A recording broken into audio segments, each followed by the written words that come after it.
नमस्कार, स्वागत है आपका हमारे चैनल पर। मैं हूं आपके साथ शिप्रा सैनी। मनसुख हिरेन केस में अब महाराष्ट्र के गृह मंत्री अनिल देशमुख का बड़ा बयान सामने आया है। अनिल देशमुख ने यह माना है कि मनसुख हिरेन की हत्या की गई थी।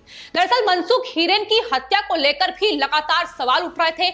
जहां बीजेपी लगातार पुरजोर तरीके से ये कह रही थी कि मनसुख हिरेन की हत्या की गई है, वहीं महाराष्ट्र सरकार और मुंबई की पुलिस लगातार ये दावा कर रही थी कि दरअसल पानी में डूबने के चलते मनसुख हिरेन की जान गई है। लेकिन अब खुद महाराष्ट्र के गृह मंत्री अनिल देशमुख ने यह खुलासा किया है कि मनसुख हिरेन की हत्या की गई थी, जिसकी जांच फिलहाल चल रही है। कोई भी दोषी नहीं बचेगा। एनआईए की जांच में महाराष्ट्र सरकार सहयोग कर रही है, ये अनिल देशमुख ने बड़ी बातें कही हैं। लेकिन वहीं दूसरी ओर दिल्ली में मीटिंग्स का दौर भी लगातार जारी है। महाराष्ट्र से लेकर दिल्ली तक लगातार सियासी सरगर्मियां तेज हो गई हैं, क्योंकि जिस तरीके से अनिल देशमुख महाराष्ट्र के गृह मंत्री ने एनसीपी प्रमुख शरद पवार से मुलाकात की है और इस बैठक के बाद ही ये तमाम बातें अनिल देशमुख की तरफ से कही गई हैं। लगातार सवाल उठ रहे हैं कि आखिर किस तरीके से जो सियासी घटनाक्रम है इस वक्त महाराष्ट्र में चल रहा है, क्योंकि एक तरफ एनसीपी के बयान है, दूसरी तरफ महाराष्ट्र सरकार में शामिल शिवसेना के बयान हैं जो एक दूसरे से काफी जुदा नजर आ रहे हैं। संजय राउत जहां ये कह रहे हैं कि एनआईए दरअसल केंद्र सरकार के इशारे पर जांच कर रही है, एनआईए की जांच पर वो सवाल खड़ा कर रहे हैं। लेकिन वही महाराष्ट्र के जो गृह मंत्री हैं अनिल देशमुख, वो शुरू से ही इस केस में लगातार एनआईए की जांच को सही ठहराते नजर आए हैं। उन्होंने साफ तौर पर कहा है कि दरअसल महाराष्ट्र सरकार एनआईए को सहयोग कर रही है जांच में। तो ये तमाम मतभेद ही हैं जो लगातार महाराष्ट्र सरकार में फिलहाल बने हुए हैं। आपको बता दें, मीडिया से बातचीत करते हुए अनिल देशमुख ने एक बार फिर से शिवसेना की पोल खोलते हुए ये कहा है कि जो शिवसेना के मंत्री हैं महाराष्ट्र सरकार में अनिल परब, वो लगातार गृह मंत्रालय के कामों में दखल दे रहे हैं। तो महाराष्ट्र में किस तरीके से शिवसेना और एनसीपी में लगातार मतभेद बढ़ रहे हैं, लगातार जो महाराष्ट्र सरकार है, महाविकास आघाड़ी सरकार है, वो बिखरती नजर आ रही है। जिस तरीके से इन तमाम नेताओं के बयान सामने आ रहे हैं, लेकिन मीटिंग्स का दौर जो चल रहा है उसको लेकर भी अब कई कयास लगाए जाने लगे हैं। और खबर ये आ रही है कि दरअसल शरद पवार जो है वो गृह मंत्री अनिल देशमुख के कार्यों से नाराज दिखाई दे रहे हैं और आने वाले वक्त में उनके इस्तीफे की मांग भी की जा सकती है। गृह मंत्री का तबादला भी हो सकता है। तो क्या गृह मंत्री महाराष्ट्र के बदले जाएंगे, इसको लेकर भी अब सवाल उठ रहे हैं। बताएं, जिस तरीके से महाराष्ट्र में बैठकें चल रही है फिलहाल, उसके बाद कहीं ना कहीं महाराष्ट्र में एक के बाद एक बड़े फैसले निकलकर सामने आ रहे हैं। फिर चाहे वो मुंबई पुलिस के अधिकारी सचिन वाजे को लेकर हो, जिस तरीके से उन्हें बैठक के बाद सस्पेंड किया गया, उसके बाद मुंबई पुलिस के कमिश्नर परमवीर सिंह को भी उद्धव ठाकरे के आवास पर जो बैठक हुई उसके तुरंत बाद उन्हें उनका तबादला किया गया। और ऐसे में अब कहीं ना कहीं जो सवाल है वो गृह मंत्री को लेकर ही महाराष्ट्र में उठ रहे हैं, क्योंकि गृह मंत्रालय के अधीन ही महाराष्ट्र में मुंबई पुलिस प्रशासन है। ऐसे में अगर मुंबई पुलिस प्रशासन सवालों के घेरे में है, अगर महाराष्ट्र में इस तरीके से मुंबई में जो पुलिस अधिकारी हैं उन पर एनआईए का शिकंजा कसा जा रहा है, तो जाहिर तौर पर जिम्मेदारी जो है वो गृह मंत्री की बनती है, अनिल देशमुख की बनती है। ऐसे में उनसे लगातार मीडिया जो सवाल कर रही है, हालांकि मीडिया के सवालों के जवाब वो दे रहे हैं। जिस तरीके से उन्होंने साफ तौर पर यह कहा है कि उनके कामों में दखलंदाजी शिवसेना की ओर से की जा रही है।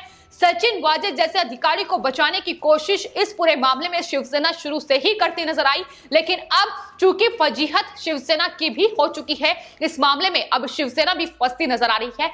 ऐसे में अब जो बयान संजय राउत का निकलकर सामने आया है वो ये कह रहे हैं कि दरअसल उन्होंने अपराध किया है, वो दोषी हैं, उन पर कार्रवाई होगी। अब वो लगातार अपने जो सुर हैं उनके वो बदले से नजर आ रहे हैं। तो जाहिर तौर पर ये पूरा एंटीलिया विस्फोटक केस अब किस तरीके से महाराष्ट्र सरकार के लिए फजीहत बन चुका है, इसकी लगातार तस्वीरें जो महाराष्ट्र से लेकर दिल्ली तक बैठकें चल रही हैं उसमें निकलकर सामने आ रही है। तो फिलहाल आपको बता दें, महाराष्ट्र में एंटीलिया विस्फोटक केस लगातार, जिसमें एनआईए की जांच का दायरा भी बढ़ रहा है, लेकिन वहीं सियासी घटनाक्रम किस तरीके से लगातार उसमें भी तेजी आ रही है। शिवसेना की ओर से, उद्धव ठाकरे की ओर से अलग बैठकें चल रही हैं, तो वहीं लगातार अनिल देशमुख जो कि महाराष्ट्र के गृह मंत्री हैं, जिन पर लगातार सवाल उठ रहे हैं। इस्तीफे की मांग बीजेपी की ओर से की जा रही है कि अनिल देशमुख को इस्तीफा देना चाहिए क्योंकि जिम्मेदारी उनकी भी बनती है।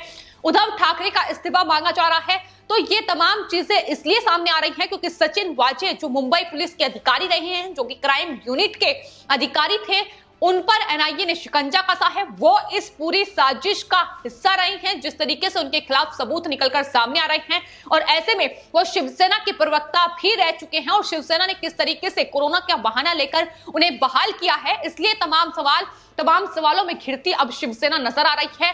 तो महाराष्ट्र में महाविकास आघाड़ी सरकार अब इस पूरे केस के बाद रहेगी या फिर जाएगी, ये इस वक्त सबसे बड़ा सवाल बना हुआ है क्योंकि बैठकों का दौर जो चल रहा है उसमें कुछ भी सही तरीके से निकलकर सामने नहीं आ रहा है। शिवसेना के अलग बयान सामने आ रहे हैं तो वहीं एनसीपी के सुर बिल्कुल बदले नजर आ रहे हैं। फिलहाल कितने दिन की ये महाविकास आघाड़ी सरकार महाराष्ट्र में रह गई है, ये फिलहाल सवाल बना हुआ है। लेकिन इस केस में एनआईए की जो इन्वेस्टिगेशन फिलहाल चल रही है, जिस तरीके से तमाम अहम सबूत सचिन वाजे को लेकर हाथ लग रहे हैं, किस तरीके से इस पूरे केस में उनका इन्वॉल्वमेंट था, इसको लेकर लगातार सबूत मिल रहे हैं। उनकी फजीहत लगातार विस्फोटक केस में बनी हुई है।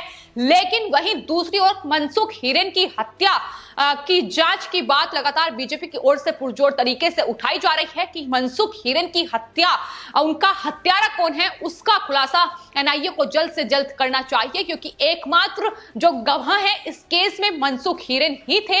ऐसे में उनकी हत्या जाहिर तौर पर एक बड़ी साजिश और षड्यंत्र है, उसका खुलासा जरूर होना चाहिए। तो फिलहाल मनसुख हिरेन की हत्या का राज लगातार बना हुआ है, जिसको लेकर दबाव शिवसेना एनसीपी पर बन रहा है क्योंकि जाहिर तौर पर महाराष्ट्र में जो गृह मंत्रालय है वो एनसीपी के पास है। एनसीपी की जिम्मेदारी वहां पुलिस प्रशासन की बनती है, तो उन पर दबाव लगातार बढ़ाया जा रहा है। वहीं शरद पवार इस बात से भी खासा नाराज हैं कि शिवसेना लगातार सचिन वाजे जैसे अधिकारी का बचाव कर रही है, गृह मंत्रालय के कामों में लगातार दखल दे रही है। तो नाराजगी हर एक नेताओं में बढ़ती नजर आ रही है और अब एनसीपी की ये नाराजगी, शरद पवार की ये नाराजगी आखिर किस तरीके से महाराष्ट्र का सियासी रूप बदलेगी, इसको लेकर लगातार सवाल फिलहाल बना हुआ है।